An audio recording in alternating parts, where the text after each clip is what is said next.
bismillahi rahmaani rahim asalaamaaleykum mbokku téléspectateurs yi salaamaaleykum soppeek xarit yi salaamaaleykum fu waay mën a féete ci àdduna bi di doomi Sénégal ñu ngi lay nuyu di la dalal ak jàmm ci sa kanamu télévision Futur Média ñu ngi ziara sunu PCA mboolem directeur ci biir kër gi di ñaan yàlla dolli nu barke boobu tam mu wéyale ko rek yóbbu ko ci biir askan wi ñu njëkk nuyu nag ci askan wi ñi nga xam ne yàlla dogal na te ñu kontaan ci lool ñun itam ñuy sunu ay kilifa diine ak sunu ay kilifa aada ñu ngi ci boole cofeel gudul jeex di leen nemmeeku di leen ziyaara di ñaan ci barke sang bu tedd bi sallallahu alayhi wa sallam yàlla yàggal seen taxawaay yàggal itam taxawaay ñi nga xam ne ñooy xalifa généraux yi luñ fi yàgg doyul macha allah kontaan nañu ci ñoom yal na yàlla gën a kontaan yàlla sàmmal nu leen bu baax a baax a baax a baax daa dee wax salaamaaleykum dugg ci biir hôpitaux yi ndax àddunaa ni mel ku mës a wér da nga mës a feebar ku mës a feebar boo guddee fan yàlla dana la may nga tane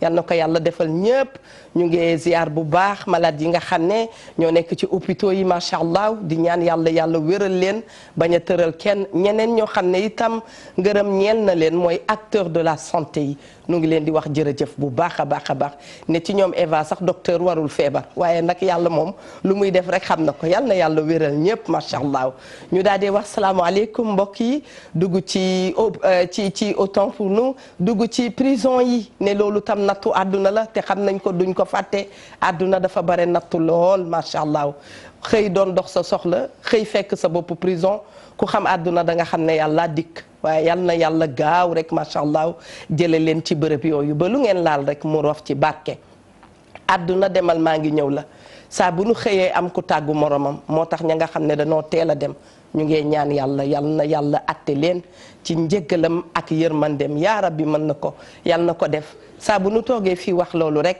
sunu xel dafay dem ci suñu ay wayjuru bopp ñu baax ñooñu yal na yàlla yërëm leen sunu xel dem ci sunu wasila yi ku xam Sénégal xam li fi am ñu ngi ñaan yàlla taas ñu ci barke mag ñu baax ñi yàlla teg ñu fi ñun ñuy dox jàmm ba lu yàlla dogal macha allah ndax kenn dëkku fi bisimila leen ci émission wareef ñuy sagal nag ak sargal góor gu baax boo xam ne sagesse am la ñu ko mës a soppee te ñépp soppoon ko macha allah muy maam Cheikh Tidiane Sy Al Maktoum ak mboolem mag mu baax bu fi jógee yal na yàlla taas ñu ci seen barke ñu leen di wax bisimila ci seen émission bopp ndax wareef mooy Sénégal damay wax ne toogaay la boo xam ne ku ci ne dana ca gis boppam muy méngoo ak li nga xam ne chaîne bi moom lay wuyoo miroiru dëkk bi saa bu nu yeewoo nag faaw ak koo mënti doon noo mënti toll di nga taxaw jàkkaarloog sa miroir mooy wareef dal leen ak jàmm ajaratu Mami Linguère maa ngi kontaan ci dalal macha allah ñoo gën a am mbégte kontaan lool ci dalal Ndoye Bane kontaan ci ki ñëw nag dolli si moom itam kàddu yu baax yu am valeur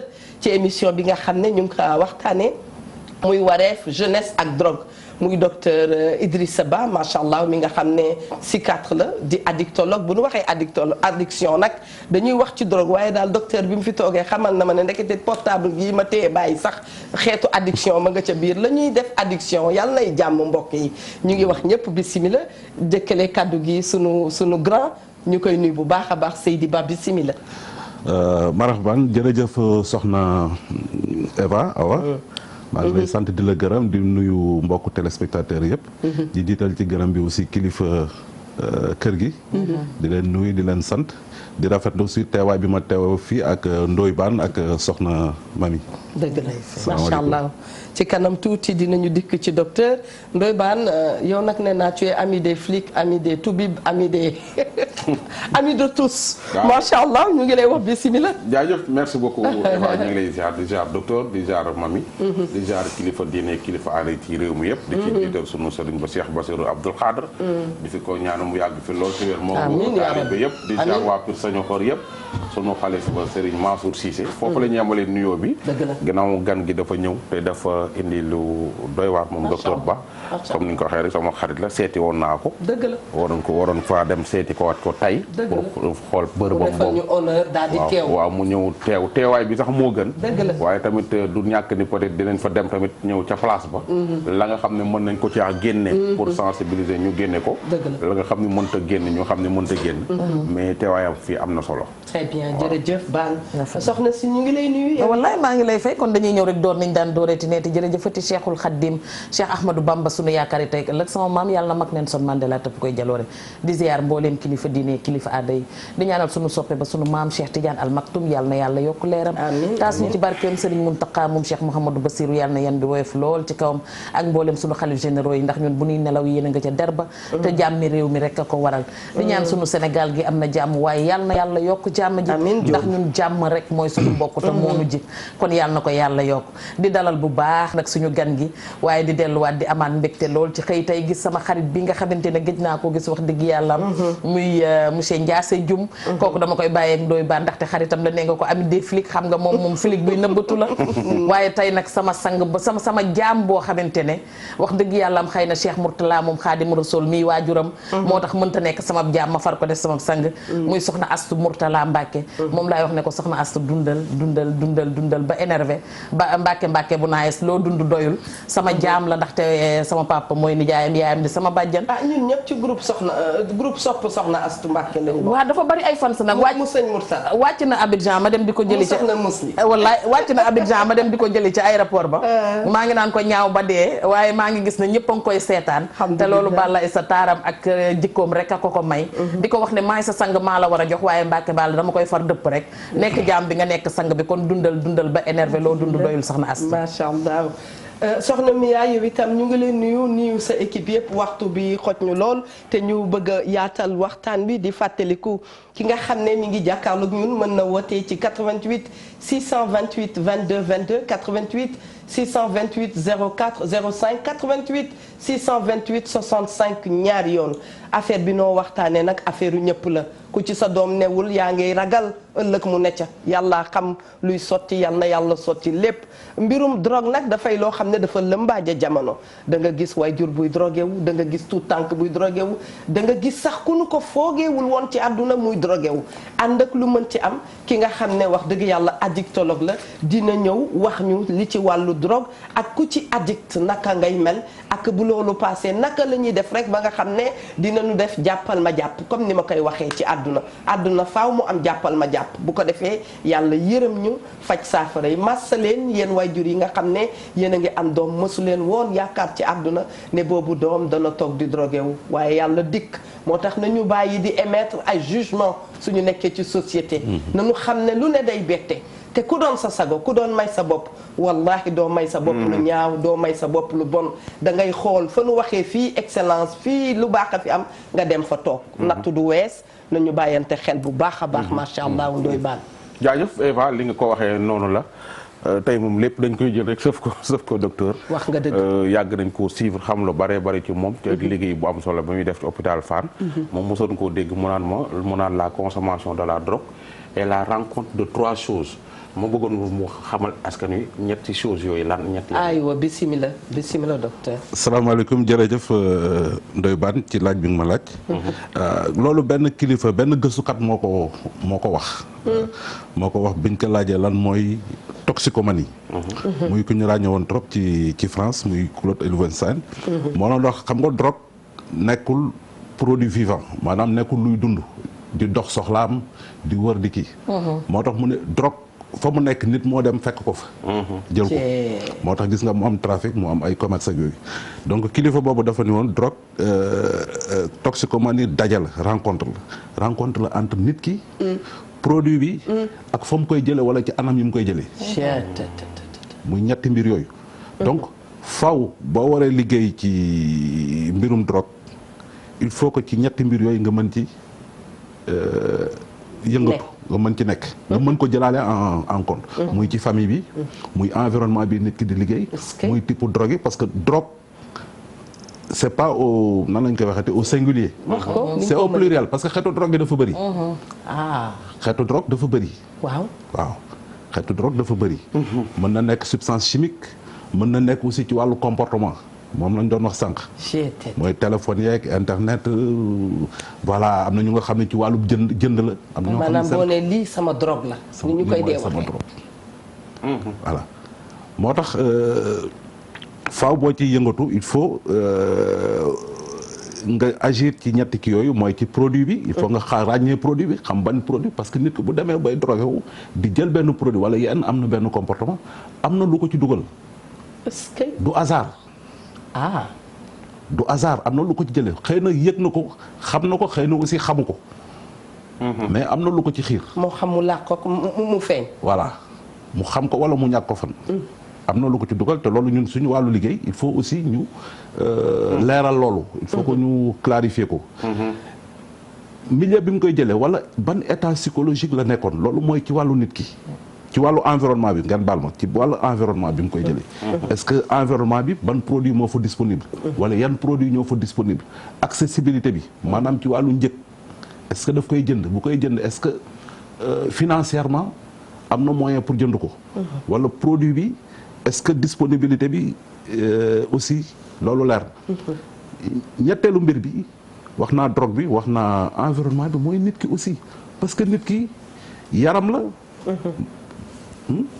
mais aussi xel la. mais nit ki aussi être social la parce que dañ naan un être humain c'est un être biopsychosocial donc ci ñetti fànn yooyu yëpp il faut nga ràññee ko. il faut nga leeral ko donc moo tax auteur boobu doon wax ndaje la. beneen auteur aussi ni du daje rek du daje rek.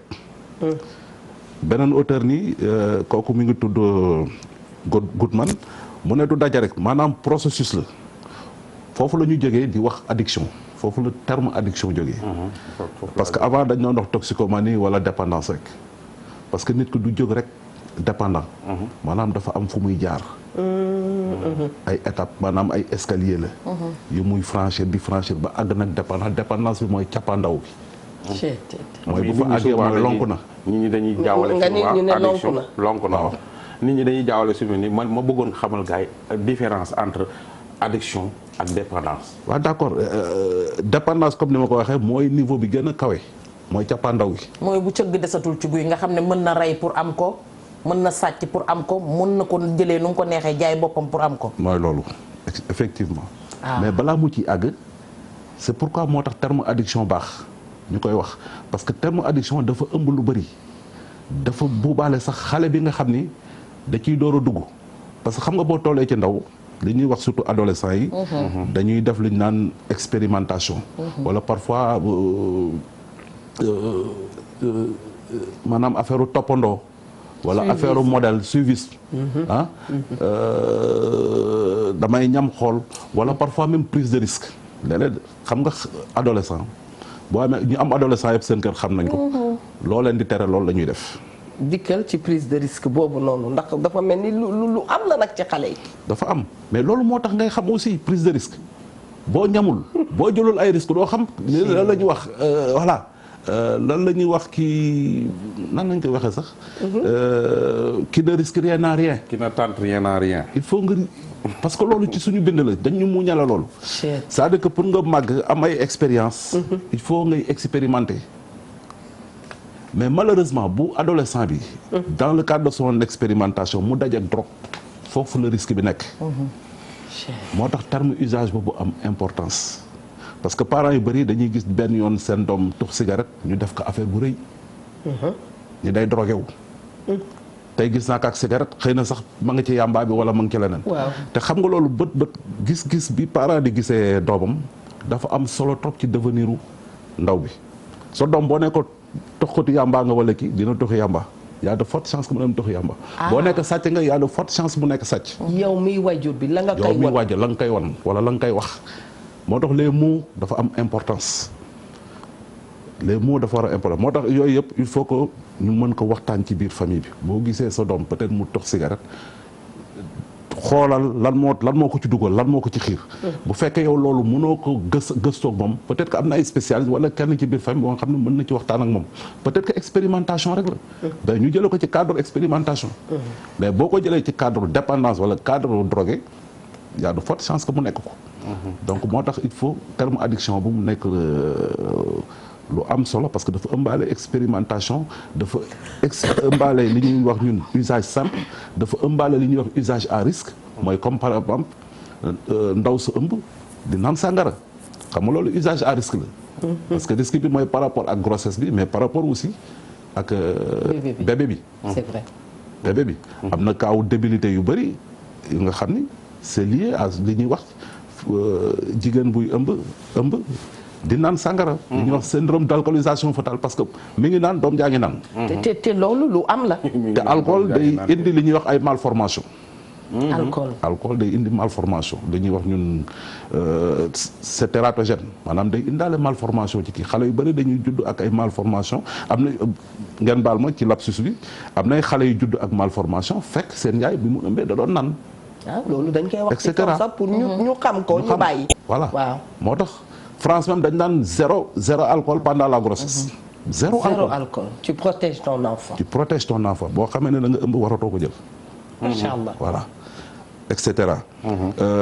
beneen mooy aussi usage à risque laa nekkoon usage à risque aussi mën na nekk ku naan wala nga tox di dawal oto. loolu aussi usage à risque la. parce que mën na la yóbbu ci mën na di nga jël noonu mën na la dugal ci benn état moo tax en France aussi accident bu am Sénégal wóoruma. est-ce que dañ koy def. France accident bu am. wala ñaawteef bu am li ñuy njëkk a def mooy defal la test. alcool. très bien gis nañu jamono yi ñu toll ñu ngi waxtaanee bu ma koy wax sax ci ay série de crimes yoo xam ne dafay am ñenn ci gëstukat yi ñu ngay xamal ni nit ki mënul def yenn yi nekk ci zénitude am wax dëgg yàlla dafa mel ni du ànd ak lucidité buy def coup de yenn yi nii xaw ma nag Sénégal est-ce que gëstu boobu dinañ ko def waaw surtout les accidents de la voie publique parfois nga gis ay accidents yu yéeme est-ce que test boobu def nañ ko mais fële test bi ci seen enquête yu may seetaan waaw dama gis ne ñoom dañu pare parce que même xale yi bu ñu leen jàppee ci mbedd mi da ngay gis ne oto bii ñëw pour jàpp leen kii wu test bi mi ngi ci biir dañ la koy sexal nga nooy ci wala nga kii ci nga soufflé ci way quelque kii da ngay gis sax koo xam ne dañ koy jàpp mu weddi absolument mais après bu soufflé da ngay xam ne liñ ko wax dëgg la très bien ñoom demuñu ci nii rek ci ay wax dañ ci pare taxaw ci d'accord est-ce que waaw loolu mooy usage à risque am na beneen usage bu ñuy wax aussi àggaguñu ci dépendance mooy li ñuy wax usage abusif am na ñu nga xam ni peut-être naan bu ñu koy def benn yoon la ci at bi waaw wala benn yoon ci kii bi mën na nekk benn fête ñu dem kii wala benn réception wala ñu gis occasion ñu naan mais bu ñuy dem dañuy dem ba jeex maanaam quantité bi ñuy jël mën na leen a yor at ginnaaw doo naan at kay voilà soo ginnaaw at mi yëpp doo naan kay soo ñëwee di naan benn yoon da ngay naan at mi yëpp rek xam nga ñooñu aussi ñu jar a jël en charge la mooy ñoo xam ne mënuñu téye seen bopp duñ ko jënd duñu jóg ni tey damay dem jëndi mais bu occasion bi présenté rek. ñu jël ci ba mu doy. waaw. lu ne mën leen caa fekk. lu nekk mën leen ci fekk. usage abusif loolu aussi addiction daf ko jël en kii.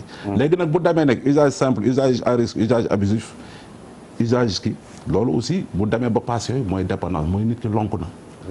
ci kaw lonk boobu mooy nit ki. léeg-léeg day am envie li ñuy wax chez nous craving. craving mooy envie bu tar moom la ñuy wax envie irrépressible et incontrôlable mooy nit ki faaw dina ko jël bu envie bi amee yooyu gis nañu aussi ci yenn produit la muy ci wàllu xeetu cigarette wala ci wàllu cocaïne surtout wala héroïne craving boobu dina tax ba nit ki def li nga xam ni ay yenn ñaawteef yi pour am jëfandikoo parce que bu ko jëlul du dal loolu mooy tax mu dal. est-ce que am na ko eggagum foofu ku ngeen ci génne yéen docteurs yi ñoo xam ne egg nañ foofu ñëw seet si leen ngeen génnee leen ci. waaw ñun loolu moo tax ñu tabax centre bi. moo tax centre bi ñu kii ko. parce que gis nañu ñun sax am nañu ay témoignages yu nga xam ni ci yenn quartier yi du ma tudd ay turu quartier. témoignages yu nga xam ni nit ñi kat dañ ni léegi suñu quartier bi par exemple léegi amatul agression. amatul yenn ñaawteef yi c'est-à-dire que lampe daawu fi tàkk. bu Senelec ñëwee posé lampe bi. bu guddee ñu toj ko. parce que kenn ñemewu fa jaar à part de telle heure kenn ñemewu fa jaar mais léegi gis nañu lampe yi dañuy tàkk ba fajar et puis quartier bi amatul yenn kii nit ñaa ngi fay jaar di dox seen soxla. et cetera. am na ñu bëri ñu suivre macha allah ñi nga xam ne vraiment ak traitement bi ci biir CEPIAT hôpital Fann na nekk. ak traitement bi vraiment am nañu dal ci quartier ci ci famille aussi muy signifier. waaw CEPIAT maanaam benn kër la bu bokk ci service de psychiatrie bu ñu tuddee centre de prise en charge intégré des addictions de Dakar. maanaam benn kër la bu nga xam ni dafa spécialisé ci mbirum addiction. mais aussi dañ ko defar ba nga xam ni ñu ko tabaxee maanaam patient bi bu fa ñëwee lépp lu mu soxla ci wàllu paj dina ko am foofu parce que dañuy gis ni kat buñ leen ñiy jëfandikoo drogue maanaam dafa am regard social bët buñ leen di xoole ba nga xam ne boo leen ne demal gis docteur diw sax du ñu dem du ñu dem donc boo leen envoyé da nga leen di perdre dëgg la wala li nga soxla ci ñoom duñ ko am regard social boobu moo tax moom la ñuy wax ci tubaab stigmatisation moo tax souvent day am échec parce que nit ku boo ko xoolee bëtu drogué nga ah c'est fini. koo xëcculoo ko da nga ko buux ci biir. koo beddi rek mu daw la te Sénégal beddi mooy pousse nit ñi sax. ba ñu beddi mooy pousse justement voilà. très bien. est-ce que nit ki mën na di jël drogue sans tomber dans l'addiction. waaw mooy li ma doon wax léegi addiction mooy xam nga bu ne addiction rek mooy képp kuy jëfandikoo drogue. képp kuy jëfandikoo drogue bañ ko bàyyi yaa ngi ci biir. yaa ngi ci biir addiction. mais bu nee addiction nit ñi la ñuy gën a xalaat peut-être mooy dépendance bu àggee ci dépendance. bu àggee ci dépendance nag mënatoo ko bàyyi faaw nga jël ko. ci nii wala nii jar na agressé jar na sàcc wala jaay say alal jar na ñu bëri ci wàllum ngeen baal ma ci terme bu wàllum cagatu. am ñoo xam ne dañ koy def. mais du ñu ay caga. mais dañ koy def pour am lu ñu jënde wala pour am lu ñu jëndal seen copain. parce que yëf bi moo leen di yee. parce que yëf bi la. wala liggéey bi ñuy def. faw ñu def ko. parce que ñiy yëngatu ci kii bi gis nañu par exemple jigéen bu war a sëy ak juróomi góor wala ñett lu ëpp loolu ci guddi gi. xam nga loolu il faut mënoo nekk ci yenn état yi il faut. quand même nga mën a jëfandikoo yenn kii pour faire face. donc loolu aussi mën na tax ñu dugg ci affaire drogue ba lonku ci. voilà. est-ce que drogue yëpp ñoo yem li ñuy def ci nit ki. maanaam est-ce que yamba li muy def ci bopp loolu la héroïne di def ci bopp est-ce que loolu la cocaïne di def ci bopp est-ce que loolu la cigarette di def ci bopp. bokkuñu boo xoolee ñun ci wàllu docteur drogue yi dañ leen classé ci ñetti kër am na ñu nga xam ne day dalal. da lay dalal boo ko jëlee da ngay calme da ngay dal ànd ak dal da ngay nalaw li ñuy wax da ngay cool. da ngay cool am na boo xam da ngay peer. am na yu nga xam ni yooyu boo xoolee mooy wàllu héroïne bi. wala valium bi. wala yamba ci dose bu suufee. yamba boo ci jëlee tuuti mën na la nelawloo da ngay cool da ngay ree rek cool doo def dara. ñoo xam bu ñu bëggee cool yamba moo tax am na feebar yu bëri aussi boo xoolee nit ki ci biographie am li ñuy wax. di nga xam ne nit ki kat peut-être que yamba bi muy jël pour faj boppam la. ñoo xam pour ñu dal il faut ñu jël ko. sinon il bouge dans tous les sens mooy li ñuy wax hyperactif. il bouge dans tous les sens. am na drogue yu nga xam ni. stimulant la maanaam day yokk say activité. boo ko jëlul da ngay nelaw boo ko jëlul doo mën dara da ngay déprimer sax. xeetu drogue yooyu kii ci la bokk cocaïne mooy chef bi moo ci bu gën a kii mooy ay amphétamine et cetera moom la ñuy wax ci olof ay ñokket boo déggee ñokket mooy loolu boo ko jëlee da ngay ca jamono yowoon daan nañ ko gën a dégg sax. voilà xam yooyu naa amphétamine la te ay drogue yu nga xam ne xale yi xaw nañ ko kii trop. soxla trop xaw nañ ko jëfandikoo trop. amphétamine mooy. yeneen yi nga xam ne daf lay jaxase. daf lay jaxase maanaam da lay mooy li ngay wax li nga doon wax xam naa léegi. ban ci. li nga doon wax da lay jaxase. waaw da lay jaxase waaw. da lay jaxase léeg-léeg ngay gis. ay peer di gis ngay peer waaw. wala di damay dégg booy de wax naan gis naa yaa ngi peer kii voilà. yooyu mooy li ñuy wax perturbateur wala hallucinogène te yooyu yamba ci la bokk. yamba bi nañ ci gën a ràññee boo ci jëlee dose bu ëpp. voilà loolu mën na la jaxase ba ngay gis. def sa bopp wàllu yu wala nga def sa bopp président wala def sa bopp kii et cetera. gis nañ ko nga xam ne sax parasite la def. am na malade bu ñu doon si parasite maanaam dafa rey papa ji. dóor ko ni mu ko reyee mooy dóor na ko brique ba tasaare bopp bi. pour moom leneen la gis. pour moom jàll na gis. pour moom leneen la hallucination visuelle la def. papa ji tiim ko di wax ak moom mu yaakaar ni jàll na jàkkaar loolu dóor ko ba toj bopp bi noonu la ko reyee. donc yooyu aussi. mais bi mu wéree la ñëw nettali loolu. waaw ci suivi bi ci suivi parce que bi mu defee loolu dafa jaaxal parce que c'est un crime odieux horrible il fallait que ñu gëstu loolu mais dafa ni moom reyul papa ji même ci agitation bi sax la ko doon wax jànn ca yàlla même ci agitation bi dans le moment du bu mu wéree parce que boo wéree da ngay critiquer docteur xam nga foofu la mère bu mel ni Eva bu xamulee ne sama doom ay jinne ko dugg. nga am sa doom yàlla def ko cadre nga xëy suba teel léegi saay muy wax ay wax yu kenn xamul. nga ni kii jinne la dañu ko liggéey sama wujju diw sama ñun on le vit au quotidien. waaye li ngay wax yëpp am na wajur boo xam ne xam naa mi ngi jàkkaarloo yow. mi ngi laaj docteur bi toog fan la ne ak fu ñu koy gisee ñu bàyyi la nga baaxee leen ko ndax ci mbirum famille la ñu nekk ba tey. waaw comme li nga ko waxee rek centre bi hôpital Fann la nekk bokk ci service psychiatrie boo ñëwee Fann foo laajte CEPIAT moom xam nañu mais aussi ñi ngi parce que lépp du Dakar mais aussi ñi ngi ubbi liggéey bi. parce que bi ñu xamee ne affaire drogue law na fi trop ce matin rek maa ngi doon lire benn article bu wane ni affaire drogue dafa law trop ci Afrique de l'Ouest Afrique de l'Ouest ñun Afrique de l'Ouest la ñu bokk. fi ñu ne waaw fi ñu nekk daf fi law trop boo xoolee 30% consommateurs de drogue yi nekk Afrique yëpp 30% yi fii lañ nekk. boo xoolee boo dajalee consommateur de drogue yi nekk ci Afrique bi yëpp 30% yi Afrique de l'Ouest la nekk. te boo xoolee ci wàllu population Afrique de l'Ouest matul sax moitié population Afrique. donc pour dire que peut-être que ñun suñu position géographique daf ci jouer. mais aussi peut-être que suñu état frontière wala suñu doole réew yi aussi tax na ni trafiquants yi dañu jël zone bi pour jàllale produit yi mais aussi pour samp fi trafic. il faut am mami. est-ce que dinay am ñoo xamante ne ñoom ñooy jóg rek jàpp seen ngóoru ñëw ba ci yéen ñu indi seen bopp ñëw ne leen man kat dama bëgg a génn ci li ma nekk nii. waaw ñi ci bëri nag boo xoolee patients yi ñi ci bëri ñooy indi seen bopp kenn indiwu leen. maanaam ñooy indi parce que dañuy dem ba xam ne lonk nañu. mënatuñu réaliser dara moo tax bu ñuy dooree ubbi centre bi dafa am rush bu metti dafa am rush les gens sont venus maanaam li ñu gën a gis ci wàllu xayma ci patient ci première année 2015 bi lañ ko am actuellement on tourne autour de 2000 patients. jigéen ñi bare nañ ci.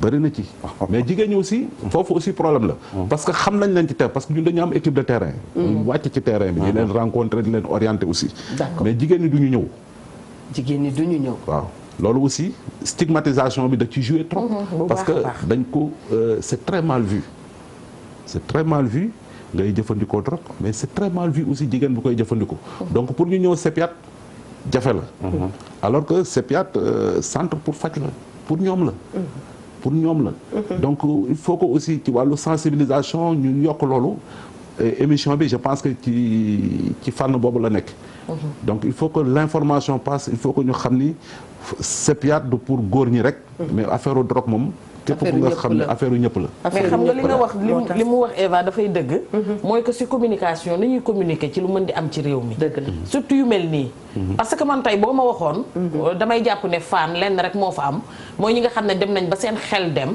te drogue ko yóbbu wala leen nga xam ne bu ñu leen di yóbbu ñi dañ naan dañ leen di takk ñii ne seeni mbokk leen di jàpp di yóbbu donc lu mel nii ñu yëgale ko wax ko nit ñi dafay baax parce que Sénégal lenn rek moo fi jafe mooy nopp bu la déglu parce que kan laa war a waxal kan laa war a wóolu réew moo xam ne tamit yuréet la kenn ku nekk ubbi nga sa gémmiñ xam nga ki lay sosal te xamalu la ki lay xoolee bët bi ne la jàkk rek teg la ko te boo demee moo la gën a bon xam nga kooku doo ñëw di confier wu ci moom donc suñu yëgalewee lii nit dina jóg sol mbubbam sañ sa ba jekk ñëw toog waxtaan ak yow dénk la boppam diis la boppam même su fekkee ne dafa am problème bu ko war a mën a pousse sax pour mu dugg ci mu génn ci dafa wax sànq lu am solo mooy xale bi nga xam ne dafa toll ci di yër àdduna xale boobu li may wax rek gone ndawalu bormoon la lu mu duuf ra tax lii tëye mag du ko tëye moom demoon nga fi ba fiy gis xale boo xam ne day jël ay brin almet di wax góomu guerrier lu ko waraloon boo lakkul sa bopp doo guerrier nga jàpp sa yaram bi di lakk sa bopp di xoos lu ko gën a metti ñuy wàññi diw am na 37 góomu guerrier kon moo ci gën a nekk guerrier yow yaay nekk chefu groupe bi chef boobu fan la mën a yóbbu noonu la demee tamit ba li Ndoye Bane di wax na ma dal bu la dalul yaay nga ka dollar bi kon nañuy teel di taxaw di wax te dafa waxaat leneen lu ma neex muy kàddu nañ koy moytu nit ki booy wax ak moom même su nekkee ci safaan xoolal ni ngay waxee ak moom mais nangam nga yaa koy xappatal pour mu dem nekki loolu Masha Allah ndaxte doom boo ko nee jàkk nanga ko yow mii tôt ou tard ci kaso bi ngay mujj yow de maa ngi toog waaye wóor na ma ne yàgg dinañ la tëj yow mi yàgg ab drogué ngay doon yow mi yàgg toxkatu yàmbaa ngay doon mais danaan man comme dem naa ba famille bi ma bokk sax mënuñu ma wóolu man dem naa ba nday ji ma jur mënu ma wóolu man dem naa ba ñi ma nekkal mënuñu ma wóolu mais lu tee ma dem defi ko su ma ko defee moom laa su ma ko deful moom laa naa ko def li nga wax dafay tax ñu ngi nuyu doyen Abdoulaye Diaw bu baax a baax ne bés samay nopp man mi maa ko dégg dafa ci am benn footballeur ca tangam bu mës a déraper tuuti ci mbir mu jël antenne mi ngi naan déedéet diw dina rectifier le tir melu ko du ko def bu soobee yàlla dana def nangam lañ koy xaar dana ko def et ñu gis après ma gis ne effectivement xale bi rectifié na doxalinam ma ne nit da nga koy sonj wax ko lu baax fital ko ci lu baax waaw fi ma bëggoon ñëwaat mooy centre bi est-ce que pour yaay yi koy déglu yaay yu bari ñi ngi seetaan seen doom yi dañuy jox yàmbaata muñ ñi ci dara comme ni ko waxee Eva ña ngi koy jiin seen wujj ya ña ngi koy jiin rab ya ña ngi koy jiin environnement fekk seen doom moo nekk di drogué wu yaay jooju nga xam ne dafa bëgg a ñëw indi doom ci sutura est-ce que xale su ñëwee da ngeen koy am yoon koy defal ou bien da ngeen koy hospitaliser wala est-ce que da ngeen fa hospitaliser ay nit ndax da ngeen leen di jox ay comprimés rek ñu dem ou bien dañ leen di conseil faj bi nu muy demee. waaw faj bi moom ay pàcc la maanaam nit ki bu ñëwee dinañ ko dalal. waxtaan ak moom foofu mooy accueil bi. ginnaaw accueil bi dinañu évaluer aussi patient bi te évaluation bi dina nekk ci wàllu jëfandikoo drogue parce que ñun duñu centre lépp ci wàllu drogue. parce que pour ñun. drogue bi du produit bi moo ñu intéressé loolu peut-être xeexu ñeneen la xeexu police sa wala kii du produit bi moo ñu intéressé mais nit ki relation bi mu am ak produit bi parce que léeg-léeg produit bi mën na remplacer papa ji produit bi mën na remplacer yaay ji mën na remplacer nijaay ji mën na remplacer xarit bi mën na kii c'est-à-dire que jëkkër ju dem abandonné comme ni ma koy waxee abandonné xale yi fippu gis seen yaay ni muy dunde neexu leen ñuy drogué wu moo tax foofu dañ ci def accent dañ ci mettre accent bu bëri évaluation psychologique bi mais aussi évaluation sociale bi parce que loolu aussi comme ni ma ko waxee nit ki aussi être social la parce que nit ki mënoo dund ni man faalawu ma kenn wala kenn faalawu ma damay doxal suma bopp et cetera donc il faut que nga mën a jëflanteeg et cetera donc évaluation sociale boobu dafa am solo trop. te loolu nañ ko kii CEPIAT dañu hospitaliser gars parce que amuñu ay lal foofu pour hospitaliser mais bu ñu bëggee hospitaliser bu ñu xamee ni kii kat léeg-léeg c'est nécessaire ñu hospitaliser mën nañu hospitaliser parce que il faut que évaluation boobu ñu gën ko approfondir si lu ci wàllu psychiatrie drogue bi yan yàq-yàq la indi. ci fonctionnement parce que parfois c'est important nit ki nga génne ko ci milieu familial bi il faut nga génne ko mu nekk un peu en retrait ça lui permet un peu de prendre un peu de distance famille bi aussi mën a souffler tuuti ci ngay gën a mën a waxtaan ak famille bi pour creuser yenn kii parfois yàq-yàq bi dina am importance ba nga xam ne ci wàllu xel ba nga xam ne feebaru xel bi sax mooy jël kaw. affaire drogue bi. docteur yaa ngi Ndoye Bane nga may ñu tuuti rek. yaa ngi wax ci sa wax ne wàllu amu leen ay lal. amu leen ay lal parce que configuration beeg charte beeg ko laaj noonu ngeen war a liggéeyee wala amu leen ay lal parce que vous n'en disposez pas. non amuñu ay lal mooy amuñu ay salle d'hospitalisation. c'est pas le matériel ci yëf bi nu mu mel. non ni ñu ko tabaxee dañ ni kat affaire parce que c'est toujours aussi. pour li ñu naan dédramatiser. pour dédramatiser parce que bu ñu ko jëloon ni dañuy hospitaliser fii pour affaire drogue. dañ naan affaire bu garaaw la affaire drogue. donc c'est comme genre prison la wala kii yooyu. tey par exemple ma dem dalal xel ñu ne fii lan ka dalal. voilà léegi dañ ni par exemple nit ki bu ñu koy hospitaliser pour mbir mi la mooy il faut que ñu couper ko par rapport ak milieu bi mu jógee milieu bi mu nekk. waaw. pour mën a def sevrage parce que peut-être milieu bi mu am ko fa dafay yomb. wala craving bi am na importance ba nga xam ni te environnement bi kenn mënu ko contrôler. parce que craving bu ñëwee il faut que mu jóg dem. parfois sax da ngay hospitaliser kenn mu fàq. génn dem jëfandikoo après ñëwaat. donc il faut que mu nekk dans un environnement bu nga xam ne nit ñi mën nañ ko contenir. un environnement contenant ni ñuy wax. très bien donc bu dee loolu sevrage boobu mën nañu hospitaliser psychiatrie. d'accord parce que ci psychiatrie la ñu bokk. d'accord bu fekkee aussi yàq-yàq bi ci wàllu xel la mën nañ ko hospitaliser aussi psychiatrie. mais ñun li ñu privilégié mooy le suivi ambulatoire parce que nit ki il faut que mu motiver. parce que entretien yooyu ñuy def. c'est pour yokk motivation nit ki. pour que même craving bi bu ñëwee mu mën ko gérer. parce que il est motivé parce que nit ki bu motivé wul du mën a respecter traitement bi du mën a respecter règles yi donc hospitalisation bi mën na nekk aussi dans ce cadre là nit ki xam ne il n'est pas motivé le temps de le motiver le temps que voilà mu gën a conscient xam ni aussi il faut que mu entrer nit ki bu jógee rek indi boppam motivation ngi ci voilà mais motivation bi il faut nga caw ko tuuti mu gën a kii parce que nit ki mën na ñëw parce que soxna si derrière yaa li ñuy wax motivation extrinsèque waaw maanaam peut-être papa ji menacé na ko wala même bu dee ku am jabar soxna si menacé na ko ni ko boo arrêté wul dem naa sama kër kii dem naa wala fu muy liggéey dañ lay dax donc la ñuy wax motivation extrinsèque mais li ëpp importance mooy motivation intrinsèque bi mooy nit ki xam ne da koy defal pour boppam d'abord gis naa ni keroog bi ma fa ñëwee gis naa ni daal la ma fa forlu gis naa ni ñiy jàmm di fa ñëw bari nañ waaw jamu boobu noonu ñooñu nag ngeen di doxal ak ñoom et puis ak ñi nga xam ne dañ ciy jëlee ci jamu bi dañ ciy jógee jëlee jàngoro yi feebar bi di jàngoro yi sida bi bari nañ fa waaw loolu moo tax sax maa ngi saluer vraiment cette question parce que dama jox important occasion pour mu wax CEPIAT lu tax ñu tabax ko CEPIAT lu tax ñu tabax ko mooy dañu gis ni am na ñu nga xam ni ci seen kaw jëfandikoo drogue dafa am ay risques yu bëri yu ñuy jànkar surtout ñuy piqûre d'abord am na ñu bëri ñu nga xam ne ci piqûre boobu la ñuy deewee dañuy def overdose parce que c'est la plus grande c'est le plus grand risque overdose am na ñu nga xam ne ci piqûre boobu ci la ñu contracté feebaru sida parce que à part ñiy jaay seen bopp à part góor ñuy sëyante seen biir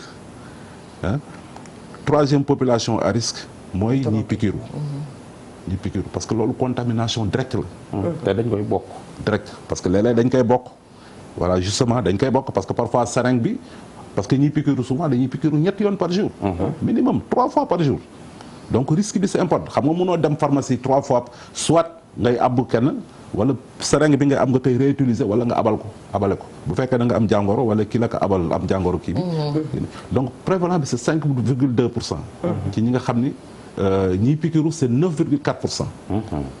donc boo xoolee ëpp na prévalence en population générale de plus de 10%. donc ci la ñu contacté waa CNLS muy conseil national de lutte contre le sida. service psychiatre lañ ko contacté leen kat fii kat am na benn population bu nga xam ne jëluñu ko en compte ci programme VIH. donc il faut que ñu jël ko en compte def étude bi ñu ngi ko def 2011. hôpital Fann ci lañ leen wan résultat yi leen kat ñi nga xam ne dañuy piqûre 9% yi dañu am jàngoro sida. mais ñooñu mënuñu leen toog seetaan leen. il faut que ñu def dara bu fekkee bëgg nañu xeex ak feebaru sida bi. 38% am nañu hépatite C hépatite C kenn xamu ñi ko xam Sénégal bëriwul. on n'en parle pas. boo xoolee Sénégal moo gën a dangereux B moo gën a dangereux sida sax. hépatite boobu ci piqûre bi lay jógee. hépatite C bi ci piqûre bi lay jógee ëpp ci piqûre bi lay jógee. am na ci seringue bi la leen di wàllal. ci seringue bi parce que hépatite C virus hépatite C moo gën a dëgër bopp virus sida. moo ko gën a dëgër bopp. te moo ko gën a agressif te foie bi lay attaqué. te xam nga foie mooy nit. ñu bëri am nañ ko donc dañ ni ñi ko am. il faut aussi ñu développer benn programme de prise en charge ci la CNLS accepte vraiment appuyer programme bi. financer construction CEPIAT. 2014 lañ tabax bi kii. ñu commencé liggéey 2015. donc vraiment soxna Safiatou Thiam voilà. ñu ngi koy remercier aussi au passage moom ak équipe bi pour jàppale bi ñuy jàppale CEPIAT. très bien waaw mais yaay ji nga xam dafa toog këram ba déglu la bëgg a vérifier ndax doomam day jàmmam déet ñoom fan la ñuy jàmm en général. parce que ñi ci ëpp fii laay gis ñuy jàmm est-ce que am na feneen fu ñuy jàmm. fi ñuy jàmmoo koy bëri na mooy fépp fu siddit am rek mën nañ fa jàmm am ñoo xam dañu jàmm fii ba mu yàqu. waaw wala aussi xam nga booy jàmm fii day neex a gis surtout boo solee lu gàtt. dañ koy gis te ça attire l'attention souvent dañuy moytu di jàmm fii am na ñuy jàmm ci tànk ci yel et cetera man gis naa ñi nga xam sax dañuy jàmm ci tànk ba loxo ba fii yàqu tànk yi aussi mais ci sexe bi la ñuy jàmm. te là aussi les risques sont beaucoup plus. très bien docteur merci yaa ngi indi ay leeral yu bare ñu ngi jot ay message jële ko à l'extérieur. nee nañu li ngay wax ci femme et drogue dëgg la parce que fii jigéen ñu bari dañu nangu seen ay doom. ndax dañuy drogué wu bu dee à l'extérieur la. ñu nag fii am nañu tuuti problème parce que di nga drogué wu yor sa doom yi nekk ak ñoom ci benn comportement boo xam ni xamuñu kon lendemain xale yi lan lay doon kooku di nga ci dikk beneen bi ndaw si nee na lan mooy pousser réellement nit ki mu dem bay drogué wu waaw loolu xam nga moom la ñu tàmbale woon ci digg bi mais peut-être développé ma ko ñuy soog a dab waaw développé ma ko woon bu baax mooy li ma doon wax amul hasard dans la vie li ñuy wax tout est contingence peut-être que nit ki xam nga ni yàlla ni ñu mooñee bokkul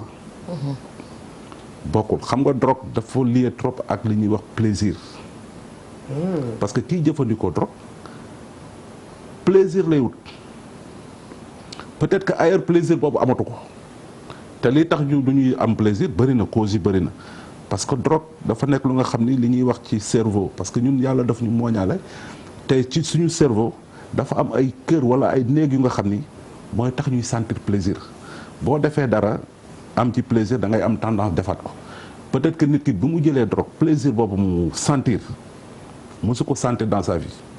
très bien plaisir mais wute nag manquement parce que ku mel ni Eva dafa doon xalaat ne manquement la ci dara mu bëgg ko compléter drogue non. mais loolu laay wax mais ku manqué mooy. plaisir amatul mooy mottaliku. moo koy mottaliku. très bien da nga koy mottaliku plaisir bi parce que plaisir bi manqué na ko. d'accord d'accord. waaw plaisir bi manqué na ko donc mi ngi xool di xool am na seet na lu bëri. mais du sentir plaisir benn jour mu daj ak drogue. monsieur ou madame drogue. mu ñam ko. mais plaisir boobu muy yëg. tar na tar bu nga xam ni musu ko yëg. am na lu mu yëg am na ñoo xam ne sax dañ naan plaisir bi c'est plus fort que l'orgasme. Nous sommes des êtres de plaisir. Pourquoi ñuy lekk. pour dund la mais ci kaw lekk bi da ngay lekk lu la neex. buñ la joxee lu la neexul doo ko lekk. am ci bànneex. dëgg la. et cetera. plaisir moo ñu ngi def moom lay kii di wax Freud xam nga Freud wax na ko sexualité même si xale yi sax. day am notion de plaisir mais xale bi nga xam ne dafa màgg dans un environnement qui n'est pas stimulant. wala environnement boo xam ne il a été maltraité. wala où il a voilà. yenn plaisir amul benn affection. amul affection parentale amul paternelle amul maternelle etc. dans cet environnement aussi. mais le jour où mu màgg mu rencontré drogue bi jox ko plaisir boobu. y a des familles aussi yu nga xam ni dañ lay liggéeyloo tout le temps. moi y a des familles où par exemple les pères disent que voilà ici tout le monde a le bac le diplôme minimum c'est nan lañ koy waxate le master wala le truc et cetera. donc jàng. mën na yóbbu xale bi ci muy drogué wu aussi. mais xale boobu bu fekkee ses capacités. fii la yem. fii la yem. il va développer un complexe. oui. te gis nañu lu bëri nga xam ni mbirum drogue c'est cette capacité à dire non xam nga ñun dañu yar ñun ñu yare mooy bul wax déedéet. dëgg la. nit ki lu mu la wax même bu la neexul sax même boo ko gëmul même boo ci d'accordul pour bañ ko frustrer doo ko wax déedéet. cette capacité à dire non. il faut qu'on apprenne à nos enfants à dire non. par exemple buñ la waxee lu nga xam ne arrangé wu la. nga di déedéet. buñ la proposé lu nga xam ne xam nga ni li yow da lay indil kii. nga ni déedéet donc parents yi dans l'éducation ni ñuy defee éducation sexuelle mais aussi éducation ci wàllum drogue dafa am solo. ñu commencé ko ci kër yi. di ko def ci école yi aussi am na ci solo dans l'enseignement. c'est vrai foog nit ñi ñu xamal leen. mais centre bi ña fay ñëw di faju âge bi jeunes yi la ñan ñoo fa ëpp. non catégorie d'âge yëpp la ñun dañuy dem ba nga xam ne sax peut-être que foofu aussi def nañ fa benn kii parce que dañuy sepiat c'est à partir de 18 ans mais boo xoolee am na ñu nga xam ne 12 ans la ñu am. dëgg la wala moins. parce que dañu gis ci consultation yi ñi nga xam dañu am 40 ans wala kii boo leen laajee ba ñu commencé jël drogue 9 ans la. donc ñu am 9 ans di jëfandikoo drogue dañ leen di bàyyi noonu. donc il faut que quelque part mu am service bu nga xam ni qu'on peut offrir au moins de 18 ans. donc boo xoolee catégorie d'âge yi ça va am na ñu am 70 ans sax. dafa ñëw parce que lonko dañu lonko bu nga xam ni. malgré l'âge te dañuy dem julli da nga leen di gis ak seen kurus. da nga leen di gis ak seen ay téere alxuraan ñu koy jàng nañu xam nañu li diine wax xam nañu lépp mais dañoo lonku. effectivement mais ñi nga xam ne dañoo pauvre yi ñoo fay ñëw wala richard yi ñi nga xam ne ñi borom xaalis yi est-ce que dinañ fay ñëw borom alal yi ñi woy milliardaire wala millionnaire ñoom ci seen bopp wala seen i doom wala ou bien ñun baadoolo gi la bas peuple ñi nga xam ne seen loxo jotu seen ginnaaw ñoo fay ñëw. li ma wax daal le CEPIAT c'est le miroir de la société sénégalaise. c'est-à-dire que li am ci bawul kenn biti bawul kenn muy mag muy ndaw muy góor muy jigéen muy baadoola parce que dañu yaakaaroon affaire drogue du affaire baadoola mais nit ki lu mu ndóol bu nekkee dans le besoin il va tout faire pour avoir de quoi consommer. mën na jaay mën na sàcc ni ñuy wax dóor mën na dóor kenn et cetera nax ko ba am ci moom li mu bëgg mën na agressé mën na def leneen ak leneen donc c'est pourquoi ñu jël en compte problème mu consommation de drogue dafa am solo trop parce que li ñuy wax problème de sécurité la aussi borom sécurité du ci wàllu police rek wala kii même santé wàllu sécurité la donc il faut qu'on sécurise aussi la population il faut qu'on sécurise aussi la jeune il faut que l'État accepte et même la population d'investir beaucoup plus ci wàllum consommation de drogue loolu je pense que autorités yi sensible nañu par rapport ak borom alal yi doomu borom alal yi ñëpp merci beaucoup docteur ci biir très bien lan mooy nekk dernier mot bi ndax waxtu bi dab nañu juróomi minute rek ci des lan ngay tënkee waxtaan bi ba nga xam ni ki lay seetaan dina am solution ci doomam bi mu yor ci loxoom. remercier d'abord ci yéen lay tàmbale pour occasion bi ngeen ñu permettre ñu waxtaan ak yéen waxtaan ak aussi askan bi ginnaaw yéen aussi kilifa dëkk bi parce que bu ñu ko bëgguloon CEPIAT du am bu ñu ko bëgguloon aussi du ñu sax nañu à part CEPIAT nañu créer yeneen structure mais aussi di ñaax vraiment askan bi parce que vraiment réew bi toll na fu nga xam ni affaire drogue du affaire caaxaan du affaire police rek du affaire gendarmerie du affaire prison rek gis naa parents yu bëri dañuy yóbbu seen doom police te foofu lay première incompréhension di amee sa doom gis nga ko am na parents yu bëri ñooy jàpp seen loxo doom police ni ko bon sama doom gis naa ko ak yamba dëgg la dama bëgg ngeen yaral ma ko waaw du noonu loolu mooy démission parent je pense que la réflexion c'était que parce que parent dafa mel ni li ñuy wax am na dama déggul olof bu baax nag mooy li ñuy wax pilier socle bi mooy socle mooy waaw c'est-à-dire que doom ji dafa war a repérer wu ci parent bi dëgg la parent bi mooy repère am mooy miroir am mais parent bu ko wanee ni man dama faible mënatuma donc dama lay yóbbu fa la ñu yar la qu'est-ce que ça va donner bàyyi na loxoom wóoru xale yi voilà donc je pense que essayer de comprendre parent bi bu poser cette question man dama bëgg xam lu tax kii nañu dem comme man sama xel màccul ci loolu c'est-à-dire que waxu ko dama impuissant mais sama xel kiiwul ci am na ñu nga xam ni lii mooy seen spécialité nañu dem ñu xool nga mën comme mënoo wax ak man comme kii nga dem waxtaan ak kooku ci affaire lii ngay jëfandikoo lan moo la ci dugal ak naka lañ la mën a jàppale en tout cas tu peux toujours compter sur moi pour kii may ko doole dem gis renforcer parent da nga war a renforcer sa bopp xamal ko ni ko maa fi nekk ba léegi maa fi nekk ba léegi mais dóor xas na fi jóge réglé wul dara parce que loolu day tax li ñuy wax dërkiis même wala sax dañ koy wax sa doom boo ko dóoraate ko voilà mu tam dañ may dóor rek voilà léeg-léeg sax parent naan la man da nga koy dóor sax mais du jooy waaw et cetera voilà donc vraiment il faut que mu nekk kii bu nga xam ne mën nañ ko waxtaane problème bu nga xam ne mën nañ ko waxtaane ci penc bi mën nañ ko waxtaane ci kër yi mën nañ ko waxtaane école mën nañ ko waxtaane comme ni ñuy def nii actuellement mais aussi am na ñu nga xam ne dañ leen former pour loolu université ubbi nañ fa depuis 2 ans li ñuy wax diplôme universitaire d'addictologie donc am na ñu former ñu nga xam ne loolu aussi mooy seen liggéey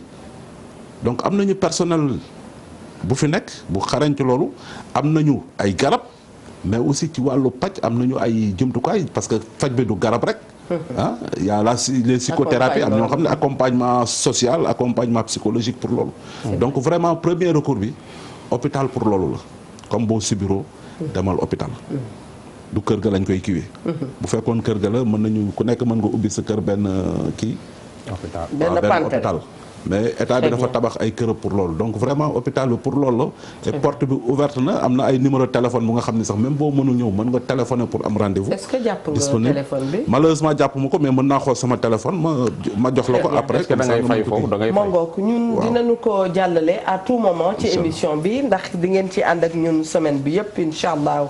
docteur ñu ngi lay remercier ci sa teewaay ma fàttali leen ne moom mooy docteur Idrissa Ba nekk coordonnateur u CEPIAD di itam psychiatre boo xam ne dafa spécialisé wu ci wàllu addictologie defe naa noonu ni ñu ko waxee noonu la très bien kon moom lépp luy addiction moom daal ku ko seeti dana ca am wàll bu bare mook ay naataangoom ndax ñoom itam hiérarchie la ñuy doxee ba nu wooyee docteur Diallo Ndiaye dafa ne ñun daal comme mbir mi méthode la ak organisation dañ leen woowal docteur Ba te bi mu ñëwee macha allah kontaan nañu bu baax a baax Ndoye Bane. merci beaucoup docteur ñu koy sant di ko gërëm bu baax a baax te naan rek na ci ne ko ñëpp jàppale centre boobu dugal hôpital Fann rek def droite. def tout droit di nga gis di nga seen bâtiment bi. defe naa ni noonu la. nga ni damay ñëw def tout droit soo duggee rek hôpital Fann rek soo duggee ba ci biir rek defal droite. soo doxee ay 200 mètres di nga seen bâtiment bi.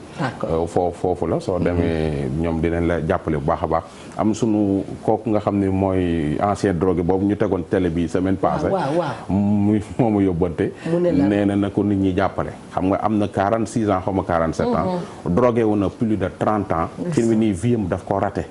munoo baan waxal nit ñi ñu jàppale ma ci liggéey wala ci dara ma jàpp ci dara nee na aw ma portable aw ma jabar aw ma doom aw ma dara. fu mu dëkk.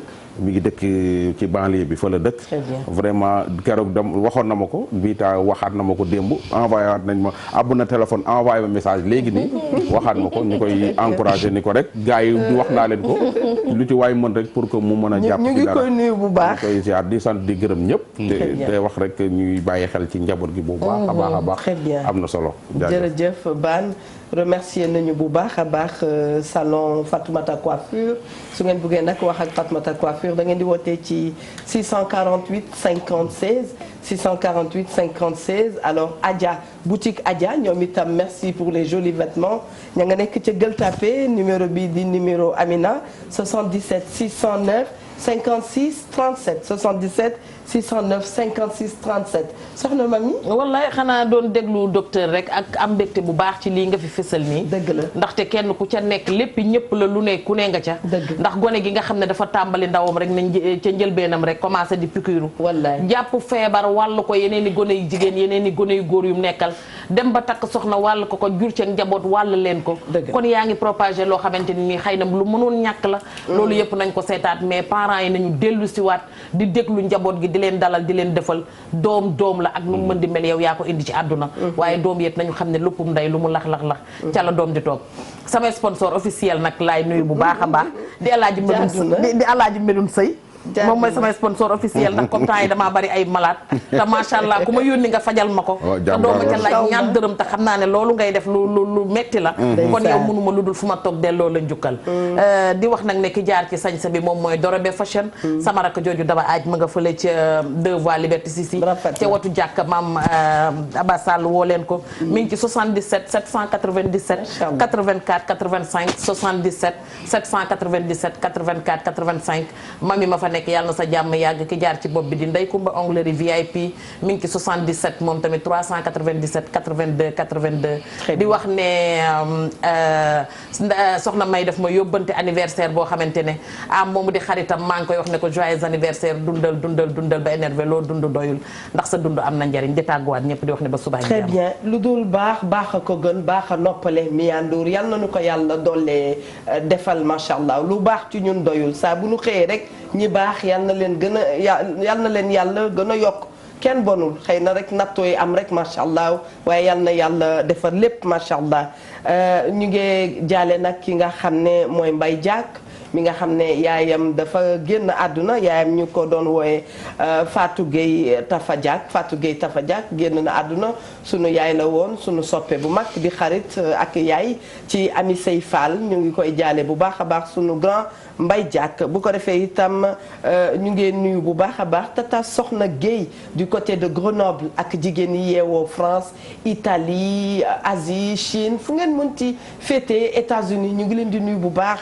di leen sargal joyeux anniversaire à la diva ki nga xam ne mooy Astu Thierno Mbacké mu sëñ Mourtada Mbacké macha allah soxna si nu ngi lay ziyaara di la ñaanal gudd fan bu ànd ak wér yokkute ak jàmm ak salaam koo sopp ak ku la sopp yal na yàlla defal leen jàmm bu baax a baax a baax Adja Sukayna Ba sunu yaayu bopp ajaratu Kinelo bu doon liim yaay yu duñ fi jóge waaye yal na yàlla suturaal nu yàlla musal nu yàlla jubal lépp loo xam ne ñu ngi koy def ci lu rafet yi safaanu yàlla nu ko yàlla nëbbal ñu ngi leen di wax joyeuse journée wax dëgg yàlla bon appétit à tous Mia Ndour et à son équipe merci à vous à demain inchallahu taala jërë ngeen jëf